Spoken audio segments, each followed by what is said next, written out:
ये भ्रमजाल, जात पात, धर्म, मजहब के झगड़े, ये जो बीमारीवाद है ना, ये सारा कांग्रेस के अंदर है। क्योंकि ये बिल्कुल ऐसे इस तरह से भी किसी तरह भी हमें सत्ता मिल जाए, अपने लेटर हेड, लेटर पैड और बिल लेकर के इन लोगों के पास गए कि आपने तो वादा किया था कि चुनाव के तुरंत बाद हम 8500 रुपये आपके अकाउंट में डाल देंगे। तब ये ढूंढे नहीं मिले, ये छुपते फिरे। वो पहले किसी का भाई भतीजावाद चलता था, किसी के पावर में थे वो नौकरी लग गए, गरीब आदमी बैठा रहता था। 4, 5, 10, 20 ग्रुप बन गए।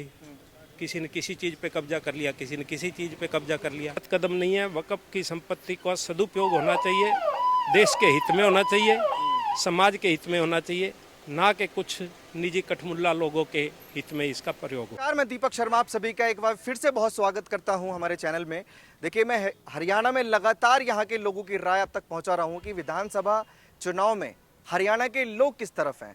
सबसे पहले अपना परिचय दर्शकों को दीजिए सर। मेरा नाम डॉक्टर लवकेश टुटेजा। सबसे पहले मैं आपके व्यूवर्स को भी शुभकामनाएं देता हूं, बधाई देता हूं। मैं हांसी विधानसभा से प्रमुख कार्यकर्ता हूं। क्या तैयारी और रणनीति है? पार्टी की रणनीति सीधी सी और स्पष्ट रणनीति है। पार्टी ने लगभग 10.25 वर्ष जो हरियाणा प्रदेश को दिया है, उस हरियाणा प्रदेश की जनता ये मान चुकी है कि निर्भीक और निष्पक्ष, जहां लॉ एंड ऑर्डर है, जहां बिना पर्ची बिना खर्ची की सरकार है, जहां कोई रिश्वतखोरी या तो कोई करता नहीं और कोई अधिकारी अगर प्रयास करता है तो उसे पनिशमेंट दी जाती है। किसान निधि योजनाएं हैं, आयुष्मान कार्ड हैं, पोर्टल पे जितनी सारी सुविधाएं जाकर के दी हैं, चाहे फैमिली आईडी है, वो पहली बार हरियाणा प्रदेश में एक ऐसा बीज डला है कि आज प्रदेश की जनता यहाँ राम राज चाहती है और पुनर्चाहती है भारतीय जनता पार्टी की सरकार बने। अच्छा, राम राज्य की बात तो भाजपा के हर कार्यकर्ता, हर नेता करते हैं, लेकिन जैसे मैं हरियाणा में लोगों से बात कर रहा हूँ, यहाँ के युवा ज्यादातर बीजेपी से नाराज मुझे दिख रहे हैं।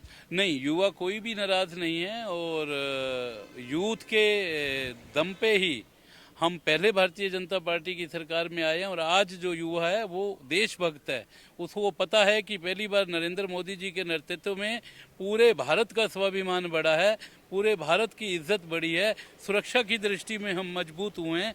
इसीलिए उनको अल्टरनेट, जो सामने वाले जितने भी लोग हैं विपक्ष के, वो उनके भ्रम और भ्रम प्रचार तो वो फैलाते हैं, लेकिन किसी के भ्रम जाल में हमारा युवा आने वाला नहीं है।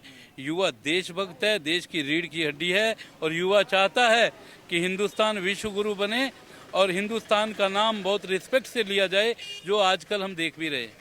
तो ये विश्वगुरु कांग्रेस सरकार में नहीं पॉसिबल क्या? कभी भी नहीं। 70 साल कांग्रेस के शासन में जिस तरह से भ्रष्टाचार होते रहे, इनको देश से कोई मतलब ही नहीं है। इनको उस नेचर का ही नहीं पता जिसमें कहीं देशभक्ति हो। इनको तो सिर्फ आप सब लोगों को मालूम है, यहाँ की संस्कृति का इनको पता, ना यहाँ की विचारधारा का पता, और ना ही इन लोगों के अंदर वो थॉट है, वो बौद्धिक स्तर है इन लोगों का कि देश पहले या देश हमें देता है सब कुछ, हम भी तो कुछ देना सीखें। ये तो देश पे लेने आए हैं और 70 साल तक लेते रहे हैं। और अब भ्रम जाल, मकड़ जाल, इस तरह की, कभी 8500 रुपये खटाखट की बात करते हैं, कभी अब मैं सुन रहा हूँ 6000 रुपये पेंशन देने की, और इस तरह की बरगलाने की लोगों को बात करते हैं। लेकिन लोग इनके झांसे में आने वाले नहीं हैं। फिर तीसरी बार हम भारतीय जनता पार्टी को बना करके और नायब सिंह सैनी जी को हरियाणा प्रदेश का मुख्यमंत्री बनाएंगे। मुख्यमंत्री बने। अच्छा, जैसे बरगलाने का जिक्र आपने किया, कांग्रेस पार्टी एक फायदा उठाने की बात करी, क्योंकि कहते हैं कि हरियाणा जाति में बटा हुआ है और कांग्रेस पार्टी ये कह रही है कि हम किसी दलित चेहरे को एज ए सीएम हरियाणा में उतारेंगे। देखिए, माननीय मनोहर लाल जी ने 9.5 वर्ष हरियाणा प्रदेश में शासन किया। उन्होंने एक ही नारा दिया था, हरियाणा एक, हरियाणवी एक, और उन्होंने जात पात को पूर्ण रूप से ख़त्म करने का काम किया है। ये भ्रमजाल, जात पात, धर्म, मजहब के झगड़े, ये जो बीमारीवाद है ना, ये सारा कांग्रेस के अंदर है।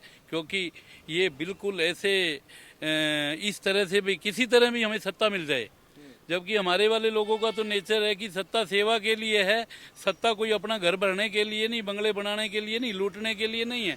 और इसीलिए इनके भ्रमजाल अब हम तोड़ेंगे। भारतीय जनता पार्टी का एक एक कार्यकर्ता घर घर जा करके लोगों को सजग करने का काम कर रहा है, वो एक ही उद्देश्य के साथ कि हरियाणा प्रदेश में फिर तीसरी बार भारतीय जनता पार्टी की सरकार बने। अच्छा, कांग्रेस ने जो लोकसभा में भी खेल किया, आधी सीटें ले गई है, इसका जिम्मेदार आप किसको मानते हैं? इसके जिम्मेदार, देखो, हम सही बताएं कि हमारा कार्यकर्ता जो जिस तरह से उसे चुस्त होना चाहिए था, वो शायद ओवर कॉन्फिडेंस में रहा, कि हम सारी सीटें जीत रहे हैं, जिस कारण हम कुछ सीटें तो बहुत कम अंतराल से हारे, लेकिन ये लोग उस समय भ्रम फैलाने में कामयाब रहे। इन्होंने जो 8500 रुपये और झूठे गरीब और दलित लोगों को, मजदूरों को इन्होंने बहकाने का काम किया और वो लोग बहके, लेकिन उन लोगों को पता लगा और आप लोगों को भी मालूम है, जब वो अपने लेटर हेड, लेटर पैड और बिल लेकर के इन लोगों के पास गए कि आपने तो वादा किया था कि चुनाव के तुरंत बाद हम 8500 रुपये आपके अकाउंट में डाल देंगे, तब ये ढूंढे नहीं मिले, ये छुपते फिरे।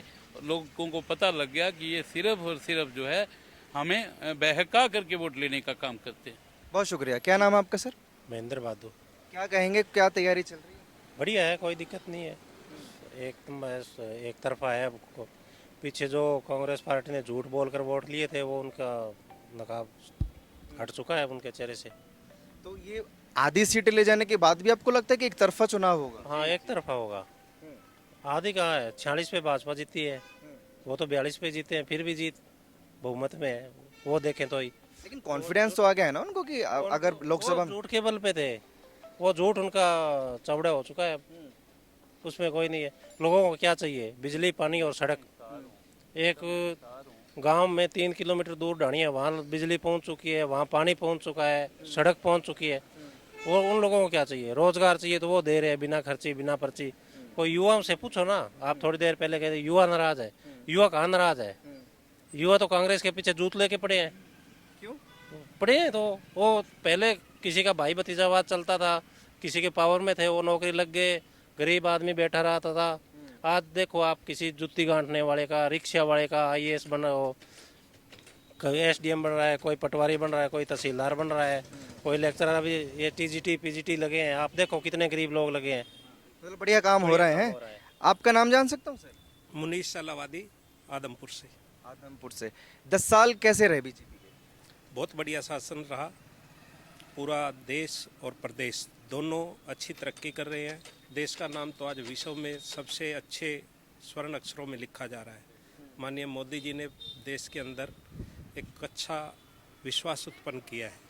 माननीय मनोहर लाल जी ने, नायब जी ने हरियाणा के विकास में बहुत अच्छी भूमिका निभाई है और आप देख रहे हैं आज हरियाणा एक बहुत अच्छा शासन देने वाला राज्य है। शासन देने वाला राज्य है। कांग्रेस पार्टी लगातार ये कहती है कि भाजपा संविधान विरोधी है। संविधान का जो स्पष्ट विरोध तो किया था तो कांग्रेस ने किया 1975 में इमरजेंसी लगा करके, जो कि स्पष्ट इमरजेंसी का प्रावधान कब होता है? जब कोई भयंकर युद्ध छिड़ जाए। और कांग्रेस पार्टी ने अपने फायदे के लिए कि एक प्रधानमंत्री को हटना ना पड़े और इमरजेंसी लगा दी, तो संविधान का जो सर्वनाश किया तो कांग्रेस ने किया, ना कि भारतीय जनता पार्टी ने। तो आज तक संविधान को छेड़ा ही नहीं है। छेड़ा नहीं है। अच्छा, एक और बड़ा अभी मुद्दा गर्म है कि केंद्र सरकार वक्फ बोर्ड की पावर को कम करने का प्रयास कर रही है। बिल्कुल, ये मुद्दा बिल्कुल आपने सही कहा। वक्फ बोर्ड जो कांग्रेस की ही देन है। जवाहरलाल नेहरू जी ने 1955 में ये बोर्ड का गठन किया था, जबकि इस बोर्ड की कोई ज़्यादा ज़रूरत नहीं थी। भारत पाकिस्तान का विभाजन हो चुका था, जो हमारी संपत्तियां भारत की पाकिस्तान में रह गई वो पाकिस्तान सरकार की हो गई थी। जो यहाँ पाकिस्तान जो लोग गए थे उनकी संपत्तियां जो यहाँ रह गई वो अपने भारत सरकार की होनी चाहिए थी, लेकिन वक्फ बोर्ड बना करके वो सारी संपत्तियां उनको दे दी गई, जिसके ऊपर फिर जो कब्जाधारी थे 4, 5, 10, 20 ग्रुप बन गए। किसी ने किसी चीज़ पे कब्जा कर लिया, किसी ने किसी चीज़ पे कब्जा कर लिया। वक्फ का मतलब क्या होता है कि कोई ज़मीन अगर दी गई है दान में तो उसका सबका सदुपयोग होना चाहिए, लेकिन निजी हाथों में वो सारा सिस्टम चला गया। तो इस वक्फ बोर्ड को दोबारा से ठीक करना सरकारों का काम होता है। और माननीय मोदी जी अगर ऐसा बिल ला रहे हैं तो हम समझते हैं बहुत अच्छा है, क्योंकि वक्फ के पास लाखों करोड़ों रुपए की संपत्ति है। अगर उसका सदुपयोग किया जाए तो मुस्लिम धर्म में भी और आम लोगों को भी उसका फायदा मिल सकता है। सभी को मतलब ये कोई गलत काम नहीं है, गलत कदम नहीं है। बिल्कुल गलत कदम नहीं है। वक्फ की संपत्ति का सदुपयोग होना चाहिए, देश के हित में होना चाहिए, समाज के हित में होना चाहिए, ना कि कुछ निजी कठमुल्ला लोगों के हित में इसका प्रयोग हो।